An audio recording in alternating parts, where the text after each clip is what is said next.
आज के इस वीडियो में क्लास 12 के रसायन विज्ञान पेपर हल के बारे में बताया जाएगा। 2025 में जो रसायन विज्ञान का पेपर हुआ था, पेपर का कोड 347 केवी के सभी प्रश्नों को हल करके बताया जा रहा है। पिछले भाग के वीडियो में प्रश्न नंबर 1 से लेकर के प्रश्न नंबर 6 तक के सभी प्रश्नों को हल करके वीडियो अपलोड कर दिया गया है। यदि उस भाग का वीडियो आप सभी लोग नहीं देखे होंगे तो डिस्क्रिप्शन बॉक्स में उस वीडियो का जो है लिंक है, वहां से जाकर के वीडियो को देख सकते हैं। इस भाग में प्रश्न नंबर 7 के सभी प्रश्नों को हल करके बताया जाएगा और सभी प्रश्न आज जो है समाप्त हो जाएंगे। तो एक एक प्रश्न को जो है आप सभी लोग अच्छे से तैयार करते चलिएगा।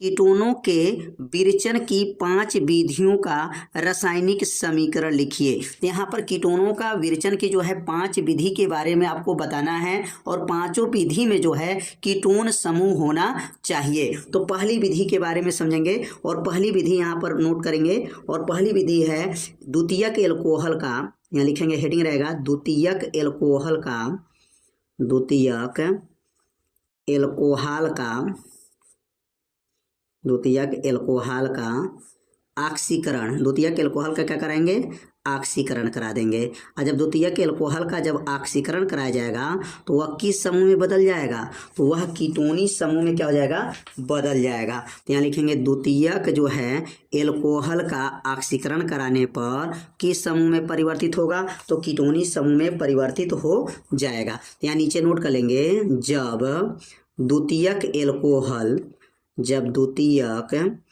एल्कोहल को, जब द्वितीयक एल्कोहल को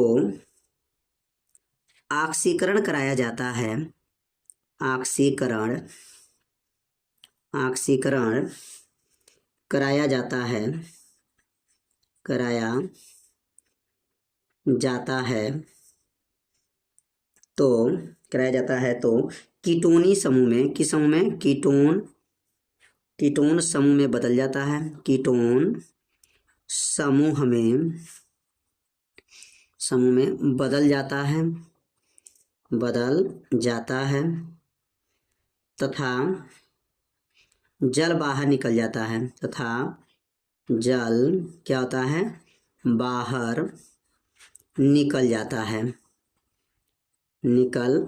है। यहाँ पहला जो है क्रिया जो है किसे कराना है, द्वितीयक एल्कोहल का अगर ऑक्सीकरण करा दें तो हमको कीटोनी समूह बताना है, कीटोनी का विरेचन करना है। विरेचन का मतलब कीटोन समूह बनाना है। तो अब यहाँ पर जो है अगर द्वितीयक एल्कोहल लेते हैं, द्वितीयक एल्कोहल का क्या होगा, CH3 CHOH और यहाँ लिखेंगे CH3। अब इसका ऑक्सीकरण करा दें, क्या कराएंगे, यहाँ पर ऑक्सीकरण करा दें तो यह समूह जो है द्वितीयक एल्कोहल कीटोनी में बदल जाता है। कीटोनी में कैसे बदलेगा, तो अब जो है यहाँ पर हो जाएगा CH3 CO और CH3 हो जाएगा, CO CH3 हो जाएगा, ठीक ना। तो CH3 CO CH3 ये किस समूह में आ गया, तो CO कीटोनी समूह में आ गया और उसके साथ जो है क्या बाहर निकल जाएगा, जल जो है बाहर निकल जाएगा। यहाँ पे लिखेंगे प्लस H2O हो जाएगा। तो CH3 CO CH3 ये किस में आ गया, तो यह जो बन गया इसका नाम क्या होगा, तो इसका नाम हो जाएगा डाई या डाई मेथिल बोल सकते हैं, नहीं तो ऐसे बोल सकते हैं मेथेन एथेन प्रोपेन। इसका नाम हो जाएगा प्रोपेनोन, क्या हो जाएगा, प्रोपेनोन हो जाएगा। यहाँ लिख लेंगे इसका नाम हो जाएगा प्रोपेनोन। यहाँ कीटोनी समूह आ गया तो कीटोनी में ऊन सब जोड़ते हैं तो मेथेन एथेन प्रोपेन हो गया, उसके साथ क्या आ गया, जल बाहर निकल गया। पहला विरेचन जो है आप सभी लोग समझ गए होंगे कि जब द्वितीयक एल्कोहल को जो है ऑक्सीकरण कराया गया है तो यह कीटोनी समूह में बदल गया है और जल क्या हुआ है, बाहर निकल गया है। तो उम्मीद करते हैं यह पहला विधि जो है आप लोग अच्छे से समझ गए होंगे। अब सीखेंगे इनका द्वितीय जो है विधि क्या है और द्वितीय विधि में क्या कराएंगे। तो द्वितीयक एल्कोहल का जो है विहाइड्रोजनीकरण करा दें। तो यहाँ पे हेडिंग नोट करेंगे द्वितीय विधि, और द्वितीय विधि में क्या करेंगे, तो यहाँ द्वितीय विधि में आप ध्यान देंगे कि यहाँ लिखेंगे द्वितीयक एल्कोहल का, द्वितीयक एल्कोहल का द्वितीयक एल्कोहल का क्या करा दें, विहाइड्रोजनीकरण करा दें, विहाइड्रोजनीकरण करा देंगे। तो इसमें का जो है हाइड्रोजन क्या होगा, बाहर निकल जाएगा और ये जो द्वितीयक एल्कोहल है वो किस समूह में बदल जाएगा, तो कीटोन समूह में बदल जाएगा। तो यहाँ लिखेंगे द्वितीयक एल्कोहल के वाष्प को, किसके वाष्प को, द्वितीयक एल्कोहल के वाष्प को, द्वितीयक एल्कोहल के वाष्प को कितने केल्विन पर, 573 केल्विन पर कॉपर के उपस्थित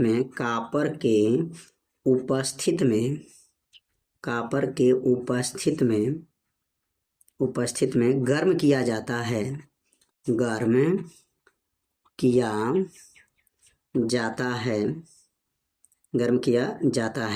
मतलब द्वितीयक एल्कोहल के वाष्प को 573 केल्विन पर कॉपर के उपस्थित में जब गर्म किया जाता है तो किस में बदल जाता है, कीटोन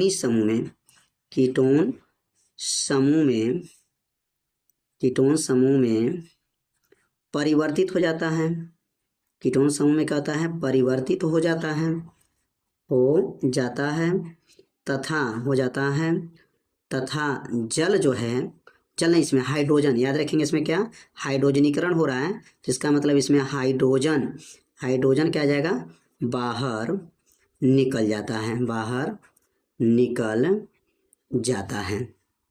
तो उम्मीद करते हैं यह वीडियो आप लोग जो यह प्रश्न जो है आप लोग समझ गए होंगे कि द्वितीयक एल्कोहल का विहाइड्रोजनीकरण कैसे कराया गया। तो द्वितीयक एल्कोहल का वाष्प लेंगे। अब द्वितीयक एल्कोहल का वाष्प कैसे होगा, CH3CH और यहाँ लिखेंगे CH3 और ये हो जाएगा OH, ये द्वितीयक एल्कोहल हो गया। अब द्वितीयक एल्कोहल के वाष्प को ले लिए कितने डिग्री पर, 500, याद रखेंगे 573 केल्विन पर किसके उपस्थित में, कॉपर के उपस्थित में गर्म करेंगे तो ये किस में बदल जाएगा, तो ये कीटोनी CH3 ये कीटोनी में हो गया, CO आ गया और हाइड्रोजन गैस क्या आएगा, बाहर निकल जाएगा।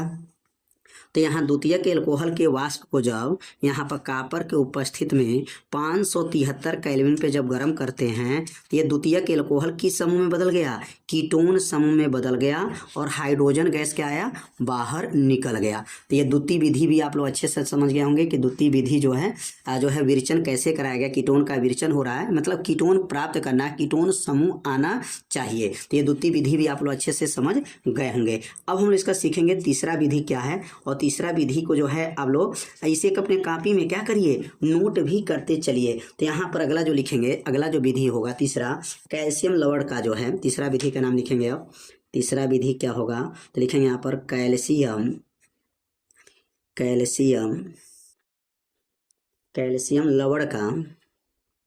कैल्शियम लवण के आसवन द्वारा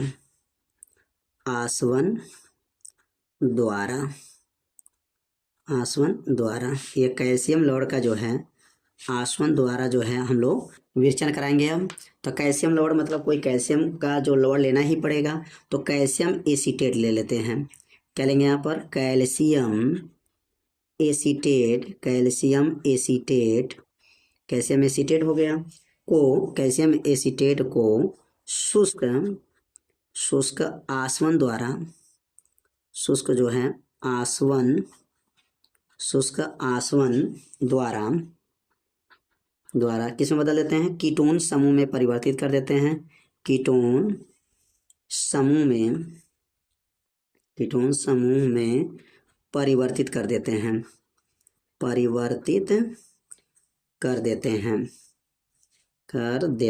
मतलब शुष्क आसवन द्वारा इसको किस में बदल दिए, कीटोन समूह में क्या कर दिए, परिवर्तित कर लिए।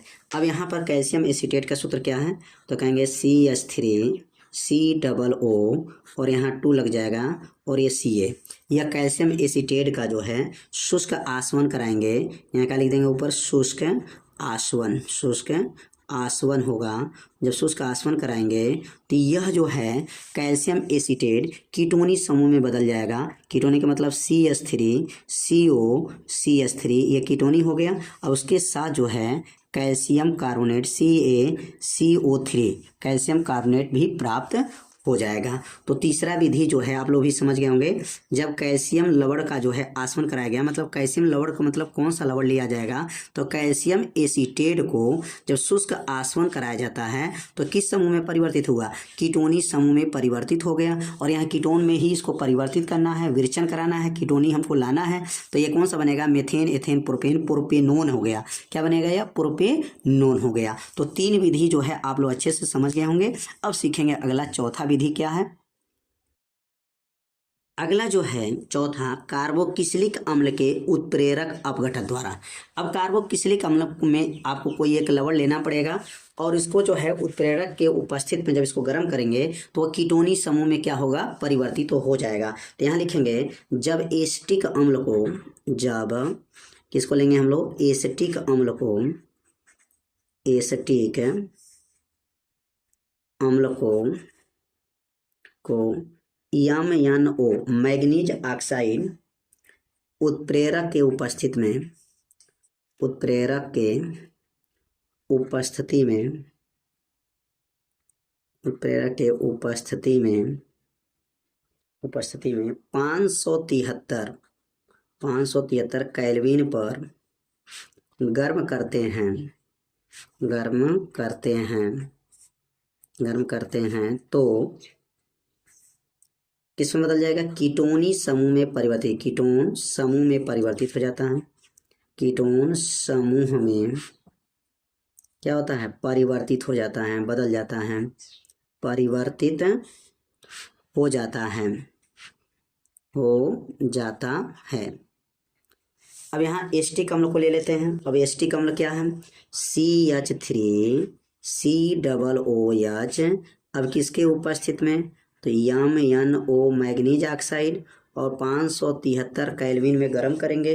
573 केल्विन में जब गर्म करेंगे तो क्या बनेगा, CH3COCH3 और यहाँ से कार्बन डाइऑक्साइड भी बनेगा और H2O भी प्राप्त हो जाएगा, जल भी प्राप्त हो जाएगा।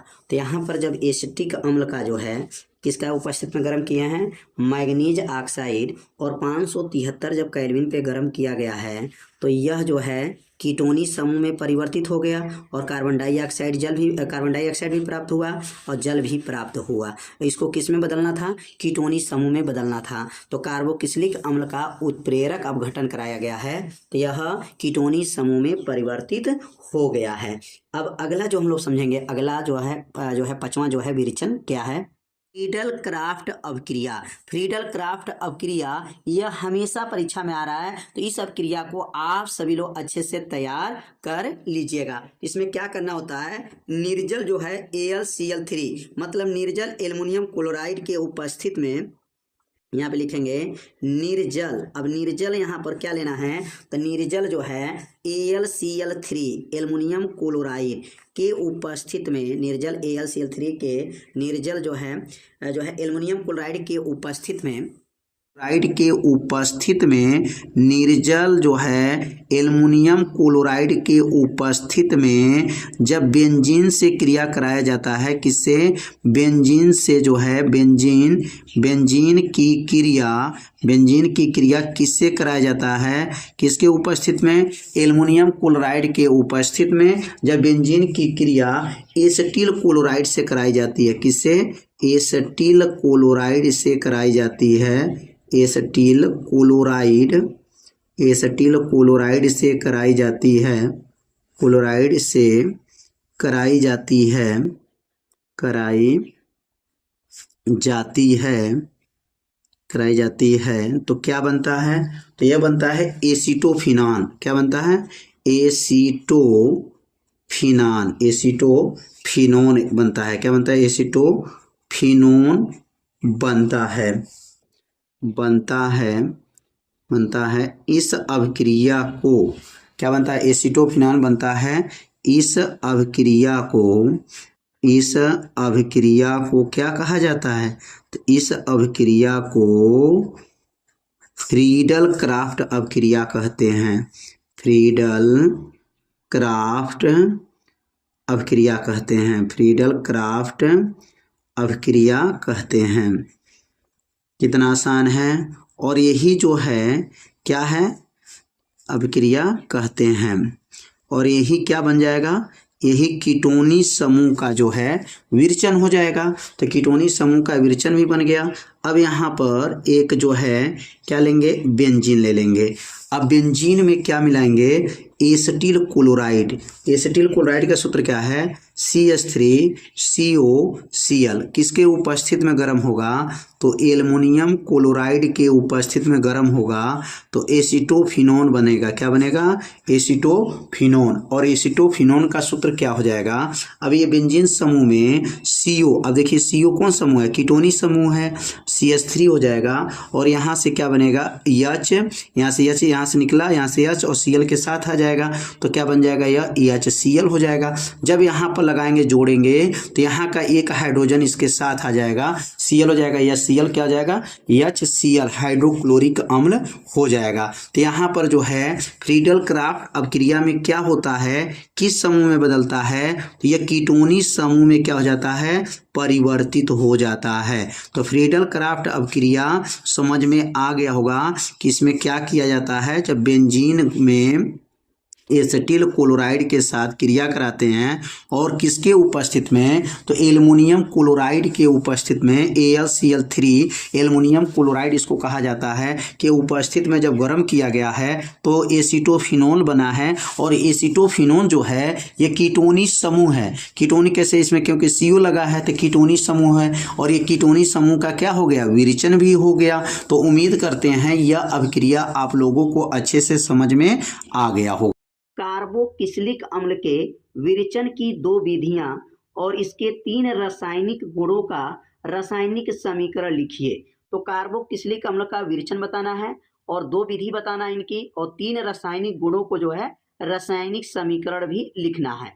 तो यहाँ पर कार्बोक्सिलिक अम्ल का मतलब समझ जाएंगे एस्टिक अम्ल। और एस्टिक अम्ल ऐसा करना है कि इसमें 2 विधि से आपको बनाना है। कौन सा कार्य किया जाएगा कि जो है एस्टिक अम्ल प्राप्त होगा। तो पहला जो विधि यहाँ पे लिख लेंगे, यहाँ पर एस्टर द्वारा क्या लिखेंगे, पहला जो विधि का नाम क्या है, तो यहाँ लिखेंगे एस्टर द्वारा जो है प्राप्त किया जाएगा। तो यहाँ लिखेंगे एस्टर द्वारा। अगर एस्टर को हम लोग गर्म करेंगे, किसके साथ, जल के साथ मिला के गर्म करेंगे तो एस्टिक अम्ल जो है बाहर निकल जाएगा। तो क्या लिखेंगे यहाँ पर, जब एस्टर को जल के साथ गर्म किया जाता है, जल के साथ गर्म किया जाता है, गर्म किया जाता है, गर्म किया जाता है तो क्या बनता है, एसिटिक अम्ल। क्या बनेगा, एसिटिक अम्ल, एसिटिक अम्ल तथा एथिल एल्कोहल भी प्राप्त हो जाता है। एथिल एल्कोहल, एथिल एल्कोहल प्राप्त हो जाता है, प्राप्त हो जाता है। तो यहाँ पर एस्टर को लेकर के गर्म करेंगे, किसके साथ, जल के साथ। अब एस्टर का सूत्र क्या है, तो यहाँ पर इसका सूत्र लिख लेंगे CH3COO अब इसको जल के साथ जब गर्म करेंगे तो यह बनेगा यहाँ पर CH3COOH एसिटिक अम्ल और C2H5OH एथिल एल्कोहल। अब यहाँ पर जो है एस्टर को लेकर के गर्म किए तो क्या बन गया यहाँ पर, एसिटिक अम्ल। और ये एसिटिक अम्ल किस में आता है, कार्बोक्सिलिक अम्ल में आता है। इसलिए यहाँ कार्बोक्सिलिक अम्ल का विरचन हो गया।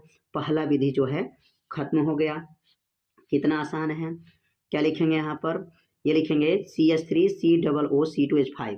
यह जो है क्या बन गया, यह हो गया एथिल एसीटेट भी इसको कहा जाता है। एथिल एसीटेट का जब जल अपघटन कराते हैं तो ये क्या बना है, तो यह बना है, जल के साथ जब क्रिया कराए हैं तो एसिटिक अम्ल। और एसिटिक अम्ल किस में आता है, कार्बोक्सिलिक अम्ल का है विरचन है। तो कार्बनिक जो है कार्बोक्सिलिक अम्ल का विरचन हो गया और इसके साथ क्या बना, एथिल एल्कोहल भी प्राप्त हो गया। तो पहली विधि किसके द्वारा हुआ है, तो एस्टर द्वारा हुआ है। और दूसरी जो विरचन कराएंगे यहाँ पर ऑक्सीकरण द्वारा, किसके द्वारा, ऑक्सीकरण द्वारा। ऑक्सीकरण करा देंगे, किसको ऑक्सीकरण कराएंगे, यहाँ पर ऑक्सीकरण द्वारा जो है इसका विरचन हो जाएगा। तो ऑक्सीकरण द्वारा जब कराएंगे तो कार्बोक्सिलिक अम्ल बनना चाहिए। कार्बोक्सिलिक अम्ल में एस्टिक अम्ल अगर बना देते हैं तो उसका विरेचन हो जाएगा।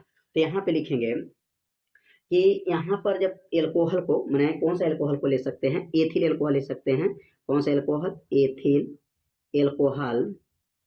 एथिल एल्कोहल, एथिल एल्कोहल को किसके उपस्थित में KMnO4 पोटेशियम परमैंगनेट या K2Cr2O7 पोटेशियम डाइक्रोमेट के उपस्थित में क्या कराते हैं? ऑक्सीकरण कराते हैं। ऑक्सीकरण कराया जाता है तो क्या बन जाता है? एसिटिक अम्ल बन जाता है। एसिटिक अम्ल बन जाता है। कितना आसान है। किसको लेना है? Ethyl alcohol. अब एथिल एल्कोहल का सूत्र क्या होता है? CH3CH2OH, इसको एथिल एल्कोहल कहते हैं। अब इसको जो है ऑक्सीकरण करा दें। ऑक्सीकरण मतलब O हो जाएगा। किसके उपस्थित में कराएंगे? तो यहाँ पर ले सकते हैं KMnO4 या ले सकते हैं K2Cr2O7 के उपस्थित में जब गर्म करेंगे तो ये बनेगा CH3COOH एसिटिक अम्ल, और ये गैस निकल जाएगा, हाइड्रोजन गैस बाहर क्या जाएगा? निकल जाएगा। अब दोनों पक्ष क्या हैं? यह संतुलित हैं। देखेंगे 2 कार्बन है तो 2 कार्बन हो गया। हाइड्रोजन 3 2 5 1 6 है, 3 1 4 2 6 है। डबल O है तो डबल O है। दोनों पक्ष क्या हो गया? संतुलित हो गया। तो यहाँ पर जो है कार्बोक्सिलिक अम्ल का विरेचन कराना था, वो भी कितनी विधियों से? 2 विधि से। तो 2 विधि से जो है कार्बोक्सिलिक अम्ल का क्या हो गया? विरेचन हो गया। तो उम्मीद करते हैं ये दोनों विधि आप लोग अच्छे से समझ गए होंगे। पहला विधि का नाम है एस्टर द्वारा और दूसरा विधि है ऑक्सीकरण द्वारा। अब कार्बोक्सिलिक अम्ल का हम लोग रासायनिक गुण पढ़ेंगे। तो यहाँ पे नोट करेंगे कार्बोक्सिलिक जो अम्ल है उसका जो है कार्बोक्सिलिक अम्ल का जो है रासायनिक गुण पढ़ना है। रासायनिक गुण मतलब रासायनिक गुण का मतलब ये हो गया कि कार्बोक्सिलिक अम्ल को ले लेंगे और उसको अलग अलग पदार्थ से जो है क्या कराएंगे? क्रिया कराएंगे। वो किस में लिखा जाता है? कार्बोक्सिलिक अम्ल में लिखा जाता है। उसको रासायनिक गुण उसको कहा जाता है। यहाँ पर कोई कार्बोक्सिलिक अम्ल लेकर के दूसरे पदार्थ से क्रिया कराना है और क्रिया करा करके रासायनिक गुण में इसको लिखा जाता है। तो पहला जो क्रिया है यहाँ पर कास्टिक सोडा के साथ करा लेते हैं। पहला जो इसका रासायनिक गुण NaOH से क्रिया। अब यहाँ पर NaOH से जो है क्या कराएंगे? क्रिया करा लेंगे। और इसमें क्या लेंगे? एसिटिक अम्ल को लेना है। तो लिखेंगे यहाँ पर एसिटिक, क्या लिखेंगे यहाँ पर? एसिटिक अम्ल को लेना है। तो यहाँ रहेगा एसिटिक जो है अम्ल, एसिटिक अम्ल की क्रिया किसके साथ कराएंगे? क्रिया NaOH सोडियम हाइड्रोक्साइड से कराई जाती है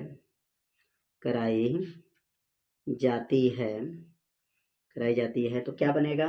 तो सोडियम एसीटेट क्या बन जाएगा? सोडियम एसीटेट बनेगा। सोडियम एसीटेट तथा जल बनता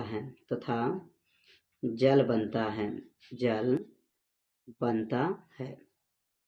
अब यहाँ क्रिया करा लेते हैं किसके साथ? एसिटिक अम्ल। अब एसिटिक अम्ल ले लेंगे, क्या होगा? CH3COOH एसिटिक अम्ल हो गया।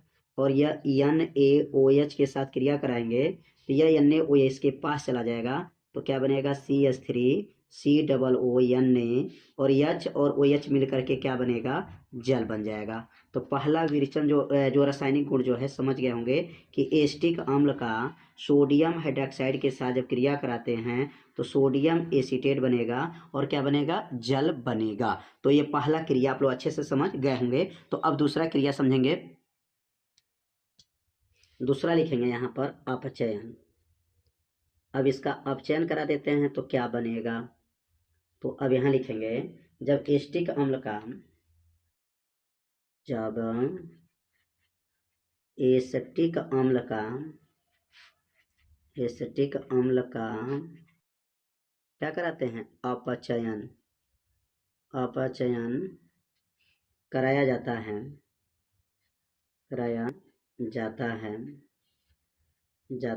तो क्या बनेगा, तो एसल्डिहाइड बनता है। क्या बनता है,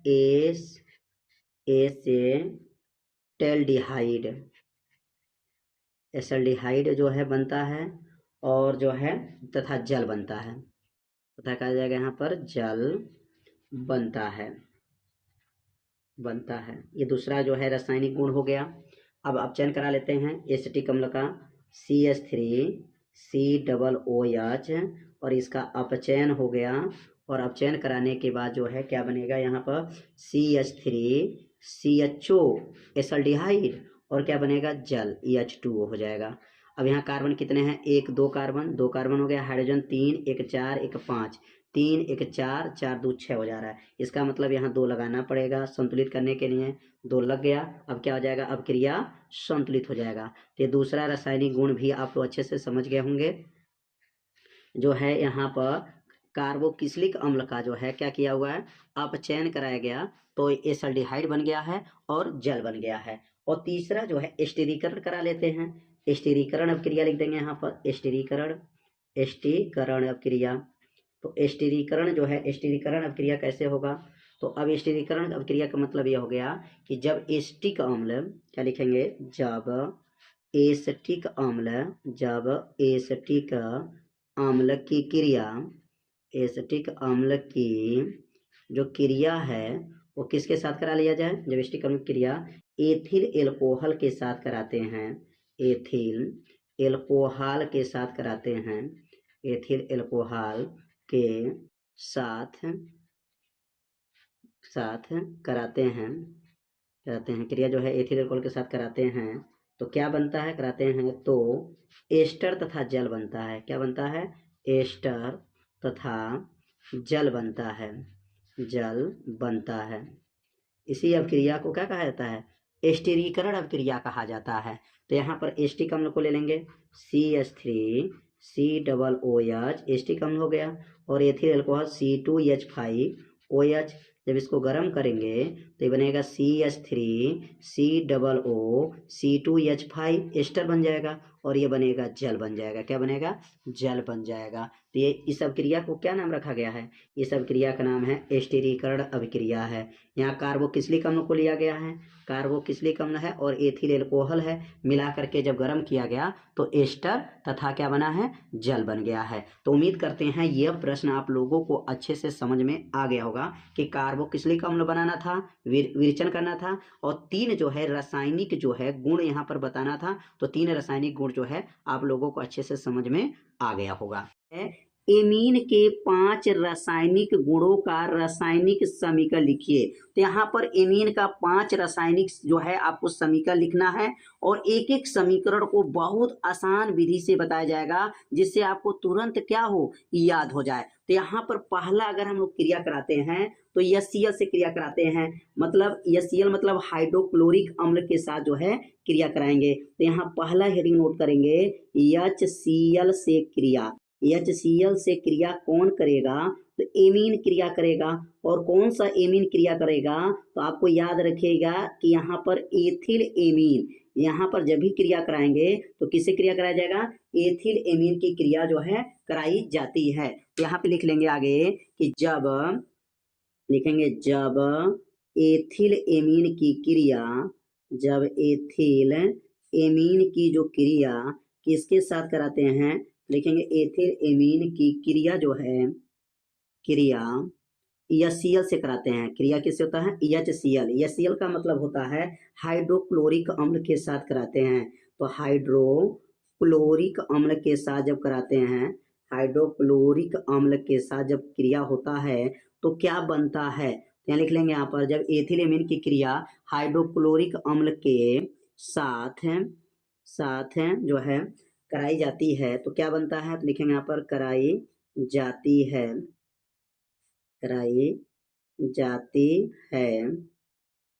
तो यहाँ पे क्या बनेगा, एथिल, क्या बनेगा, एथिल, एथिल हो जाएगा ammonium, ethyl ammonium, ethyl ammonium chloride बनेगा, क्लोराइड बनेगा, क्लोराइड बनता है। अब इसका रिएक्शन को लिख लेंगे कि अब यहाँ पर एथिल एमीन की क्रिया जो है जब HCl के साथ कराई जाती है तो क्या बनता है। तो यहाँ एथिल एमीन का सूत्र क्या होता है, C2H5 NH2, यह हो गया एथिल एमीन हो गया।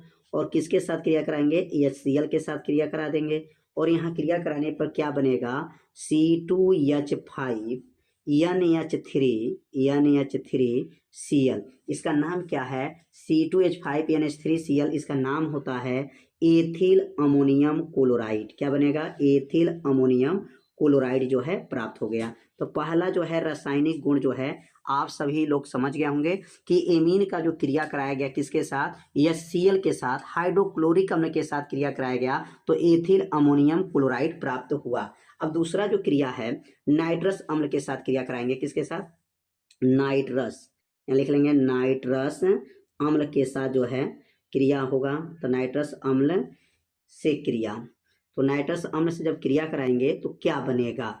अब यहाँ पर एथिल एमीन की ही क्रिया कराना है, क्योंकि एमीन से क्रिया कराना है। तो यहाँ नाइट्रस अम्ल से जब अगर क्रिया होता है, किसका, नाइट्रस अम्ल के साथ जब क्रिया होगा और क्या रहेगा, एथिल एमीन रहेगा। तो लिखेंगे यहाँ पर जब एथिल एमीन, जब एथिल एमीन की क्रिया, जब एथिल एमीन की क्रिया किसके साथ होती है, एथिल एमीन की क्रिया नाइट्रस अम्ल के साथ, नाइट्रस अम्ल के साथ कराई जाती है, नाइट्रस अम्ल के साथ, नाइट्रस अम्ल के साथ कराई जाती है तो क्या बनता है, कराई जाती है, कराई जाती है तो क्या बनेगा यहाँ पर, तो कराई जाती है तो एथिल एल्कोहल बनता है। क्या बनता है, एथिल एल्कोहल, एथिल एल्कोहल बनेगा, ethyl alcohol, nitrogen, nitrogen, nitrogen तथा जल बनता है। तथा क्या लिखेंगे यहाँ पर, तथा जल बनता है, जल बनता है। ये तीन जो है यहाँ पर पदार्थ बना। तो जो नाइट्रस अम्ल के साथ जब क्रिया कराएंगे, और नाइट्रस अम्ल के साथ कौन क्रिया करेगा, एथिल एमीन क्रिया करेगा। तो एथिल एमीन का सूत्र क्या है, तो सूत्र याद हो गया होगा, C2H5NH2, यह एथिल एमीन हो गया। और नाइट्रस अम्ल से क्रिया करेंगे तो HNO2, नाइट्रस अम्ल के साथ क्रिया कराएंगे तो यह क्या बनेगा, C2H5OH बनेगा, एथिल एल्कोहल, नाइट्रोजन गैस बनेगा और जल बनेगा, H2O हो जाएगा। तो उम्मीद करते हैं ये दो अभिक्रिया आप लोगों को अच्छे से समझ में आ गया होगा। किससे क्रिया कराना था, यहाँ पर नाइट्रस अम्ल के साथ जब क्रिया कराना था तो क्या बना है, यहाँ पर नाइट्रस अम्ल के साथ जब क्रिया हुआ है तो क्या क्या बन रहा है, एथिल एल्कोहल बना है, और क्या बना है, नाइट्रोजन बना है, और क्या बना है, जल बना है। तो समझ में आ गया होगा।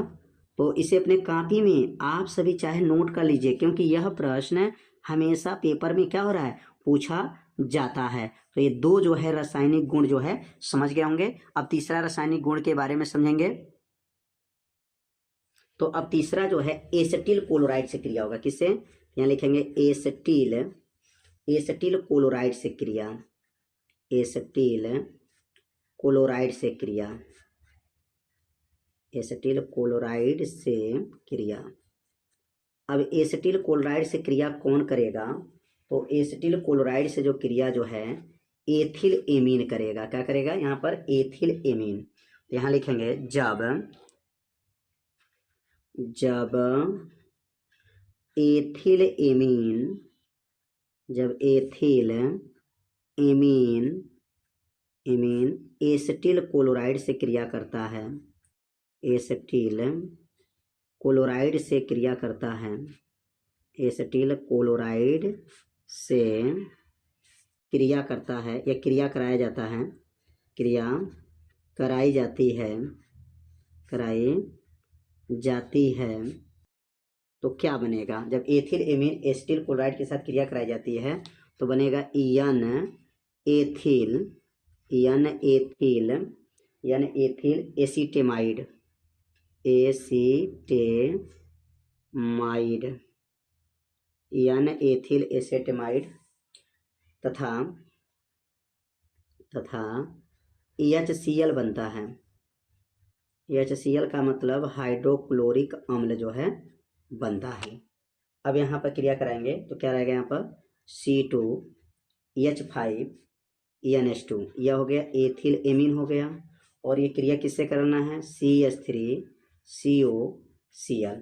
अब इसे जब क्रिया कराएंगे तो यह बनेगा क्या, तो यह बनेगा C2H5NHCOCH3 यह बन गया, और प्लस क्या बनेगा, HCl मतलब हाइड्रोक्लोरिक अम्ल प्राप्त होगा। तो यह किससे क्रिया कराया गया है, तो एसिटिल क्लोराइड के साथ जो है क्रिया किया है। कौन क्रिया किया है, तो एथिल एमीन जो है क्रिया किया है। तो क्या बना है, यहाँ पर जो बना है एन एथिल एसीटेमाइड बना है, और HCl भी प्राप्त हुआ है। तो तीसरा अभिक्रिया जो है आप सभी लोग समझ गए होंगे। अब चौथा अभिक्रिया के बारे में समझेंगे कि चौथा अभिक्रिया क्या है। तो चौथा अभिक्रिया है सोडियम से क्रिया। किसके साथ जो है, सोडियम के साथ क्रिया, सोडियम के साथ क्रिया, सोडियम के साथ क्रिया। अब सोडियम के साथ क्रिया कौन करेगा, तो सोडियम के साथ क्रिया कौन करेगा, तो एथिल एमीन करेगा। जब एथिल एमीन सोडियम के साथ क्रिया करेगा तो क्या बनेगा, तो लिखेंगे यहाँ पर जब एथिल एमीन, जब एथिल एमीन की क्रिया किसके साथ कराते हैं, क्रिया सोडियम धातु से कराते हैं, सोडियम धातु से कराते हैं, धातु के साथ कराई जाती है, साथ कराई जाती है, तो क्या बनेगा, सोडियम धातु के साथ जब कराई जाती है तो क्या बनेगा, कराई जाती है तो बनेगा यहाँ पर सोडियम लवण बनेगा, सोडियम लवण तथा H2 गैस बनता है।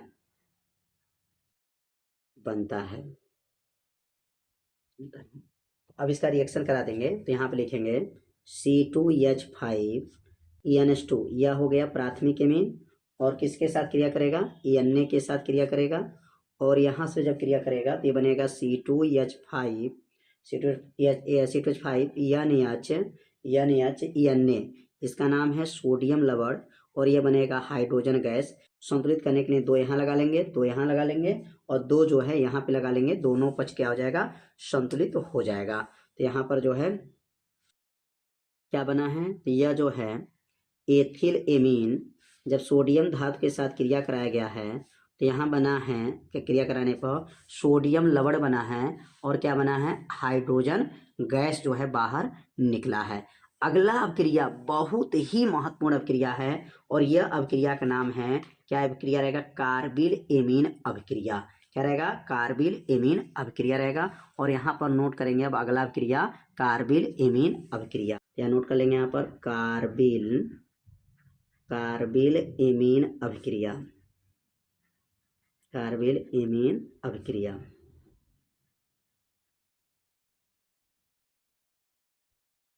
कार्बिल एमीन अभिक्रिया, यह अभिक्रिया बहुत ही महत्वपूर्ण अभिक्रिया है। तो इस अभिक्रिया को आप लोग क्या करेंगे, तैयार कर लेंगे। जब एथिल एमीन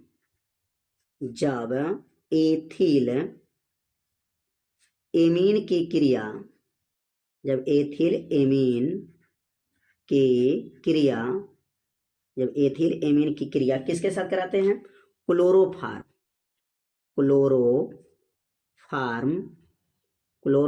रहेगा, तथा पोटेशियम हाइड्रोक्साइड, क्या कहेंगे यहाँ पर,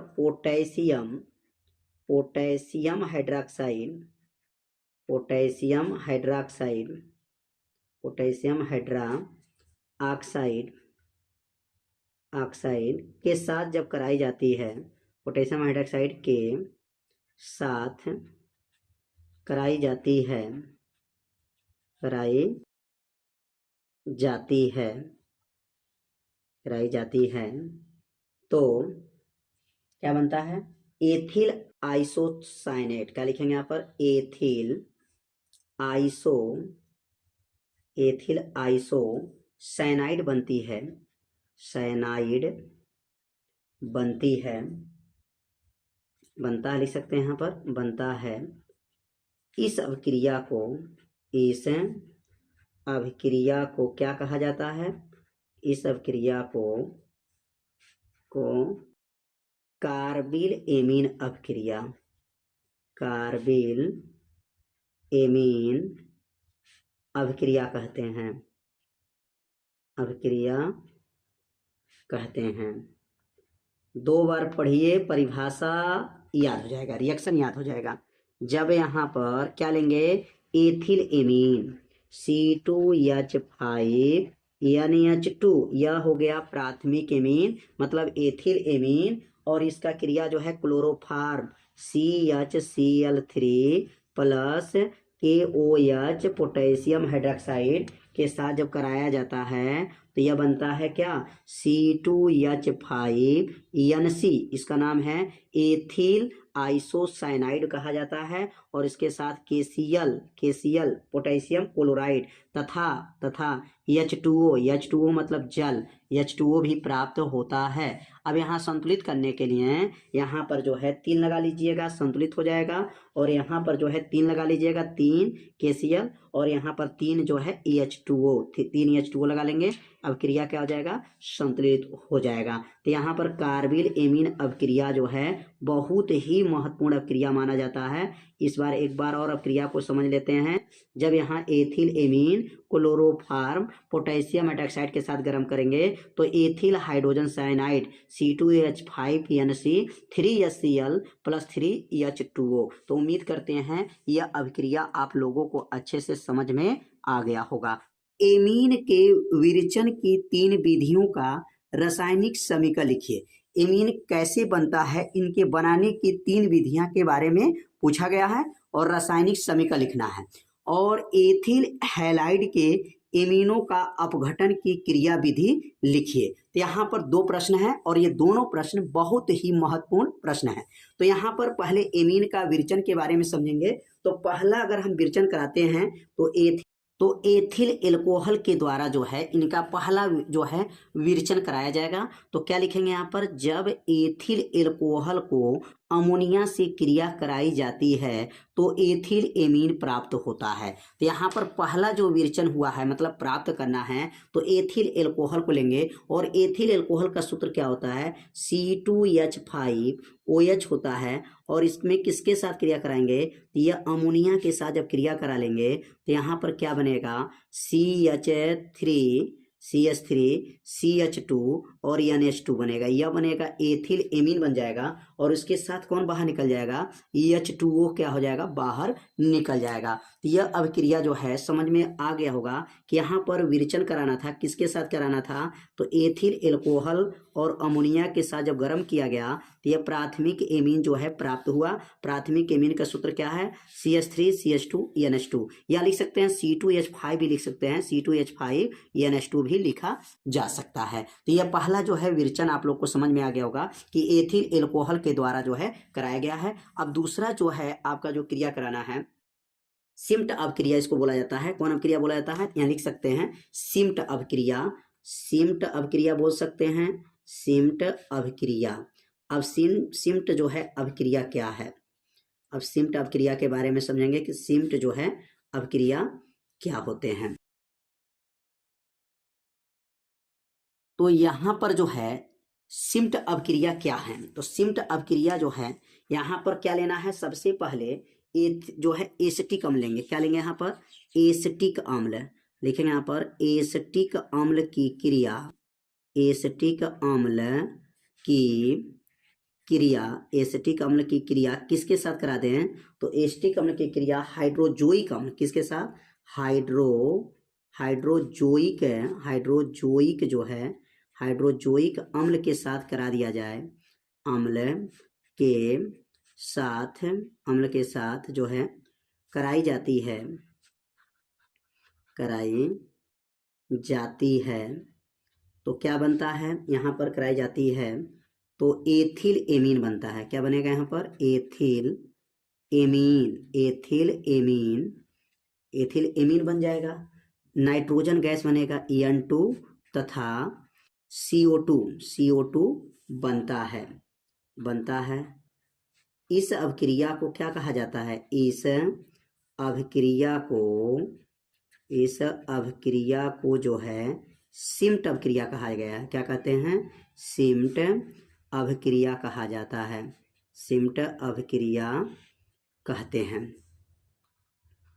तो उम्मीद करते हैं आप लोग ये सिम्ट अभिक्रिया समझ गए होंगे कि जब एसिटिक अम्ल की क्रिया, किसकी क्रिया, एसिटिक अम्ल की क्रिया हाइड्रोजोइक अम्ल से कराई जाती है। अब यहाँ पर क्या हो जाएगा, CH3 COOH, और यहाँ पर जो है हाइड्रोजोइक अम्ल है N3H के साथ जब कराई जाती है तो यहाँ बनता है CH3NH2, CH3NH2, यहाँ पर हो जाएगा CH3NH2, और यहाँ पर जो है और बनेगा यहाँ पर नाइट्रोजन गैस, नाइट्रोजन गैस, और ये बनेगा CO2 गैस।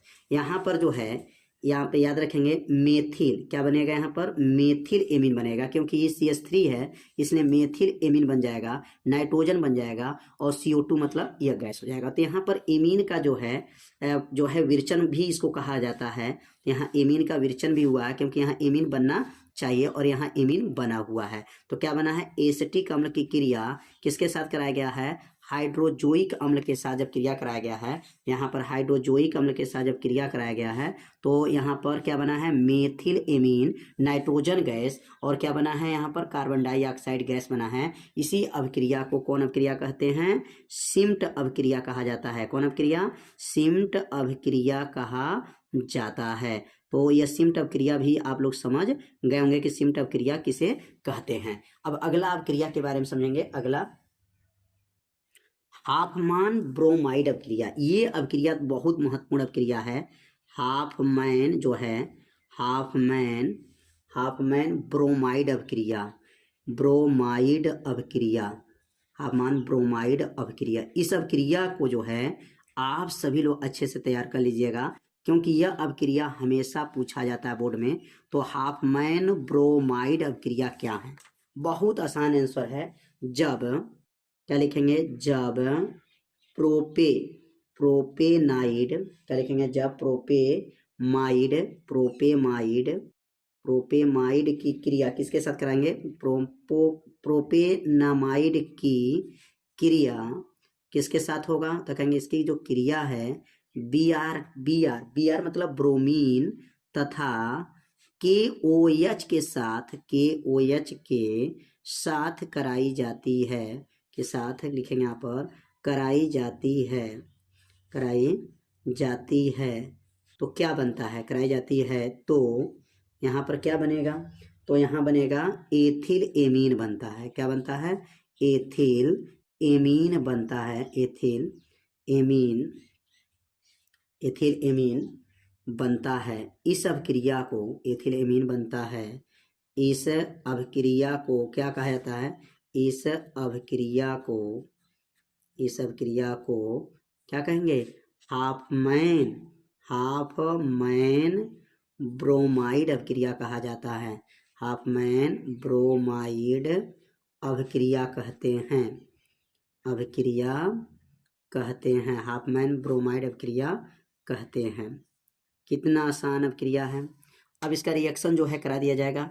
तो यहाँ पर क्या लेना है, सबसे पहले जो है प्रोपेनमाइड को लेंगे और प्रोपेनमाइड का सूत्र क्या होता है, यहाँ सूत्र होता है C2H5CO NH2, इसका नाम है प्रोपेनमाइड, और यह Br2 ब्रोमीन, और यहाँ पे लेंगे KOH पोटेशियम हाइड्रोक्साइड के साथ जब गर्म करेंगे तो ये बनेगा C2H5NH2 प्राथमिक एमीन बन गया, प्लस यहाँ लिख दे रहे हैं प्लस KBr बनेगा, प्लस K2CO3 बनेगा, प्लस 2H2O बनेगा, 2H2O बनेगा, 2:2O, यहाँ ध्यान देंगे, यहाँ पर 2:2O है लास्ट में।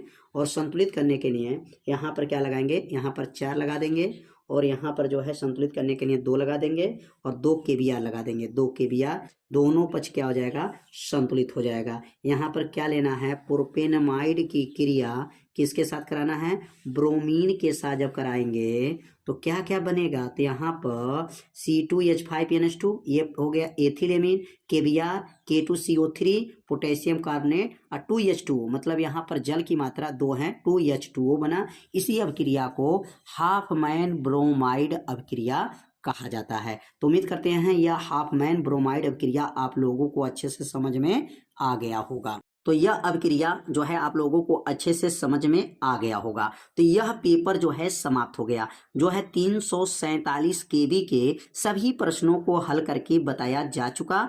अब अगले भाग में जो है अगले सेट के पेपर को हल किया जाएगा और डिस्क्रिप्शन बॉक्स को एक बार चेक कर लीजिएगा, वहां पर वीडियो का लिंक मिल जाएगा, वहां से जाकर के अगले सेट का जो है वीडियो आप सभी लोग देख सकते हैं। तो आज का वीडियो कैसा लगा एक बार जरूर कमेंट कीजिए, वीडियो को लाइक कर दीजिएगा और चैनल पे यदि आप पहली बार आए होंगे तो चैनल को सब्सक्राइब जरूर कर लीजिएगा। मिलते हैं अब अगले भाग में, तब तक के लिए जय हिंद, जय भारत।